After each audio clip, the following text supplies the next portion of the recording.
বগুড়ার মহাস্থানগড়ে পাথরের দুধ ডাললেই মনের আশা পূরণ হয়, এ বিষয়ে ইসলাম কি বলে? এটা শুধু বগুড়ার মহাস্থানগড়েই না, এটা বাংলাদেশের আরো বিভিন্ন জায়গাতে আছে।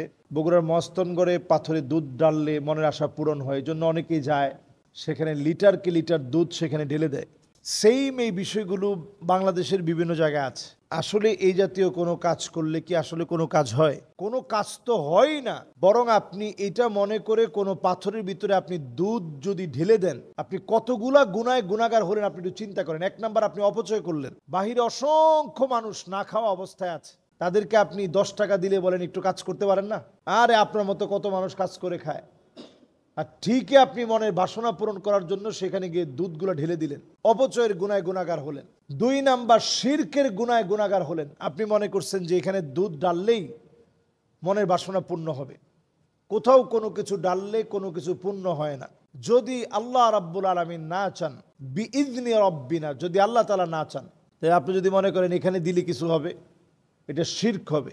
এর পরের অন্যায় হচ্ছে পাথর পূজার শামিল হওয়া। আপনি এই যে কাজটা করতেছেন যে এই পাথরের মধ্যে দুধ ডাললেই কিছু একটা হবে, ভাগ্যের পরিবর্তন হবে, এটা পাথর পূজা।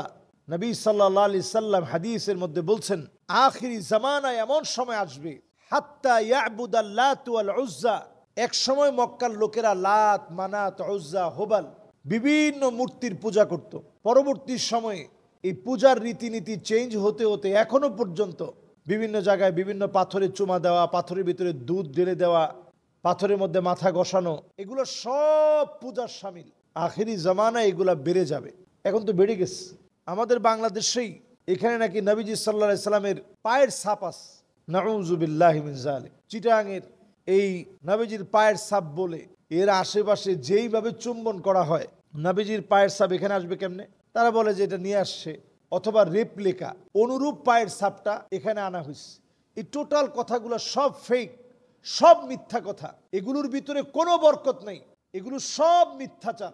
আপনি যদি বরকত কামনা করেন, জুমা বারে অধিক পরিমাণে নবীজির উপরে দরুদ শরীফ পড়েন, নবীজির একটা একটা করে সুন্নাহ অনুসরণ করেন, নবীজির সত্যিকারের যে আসারগুলো আছে এগুলাকে মহব্বত করেন, ভালোবাসেন, সুন্নাহগুলা ইত্তেবায়ে রূপান্তরিত করেন, অনুকরণ অনুসরণের মধ্য দিয়ে মানার চেষ্টা করেন, তবেই আমার আপনার আমলগুলা কবুল হবে। আর যত ভণ্ডামি আছে এগুলো ছেড়ে দিতে হবে। বিভিন্ন মাজারে গিয়ে মানত করা, চুমা দেওয়া, এগুলো সব বাদ দিয়ে দেন, আল্লাহর দিকে ফিরে আসেন। আল্লাহ আমাদেরকে বোঝার তৌফিক দান করুক।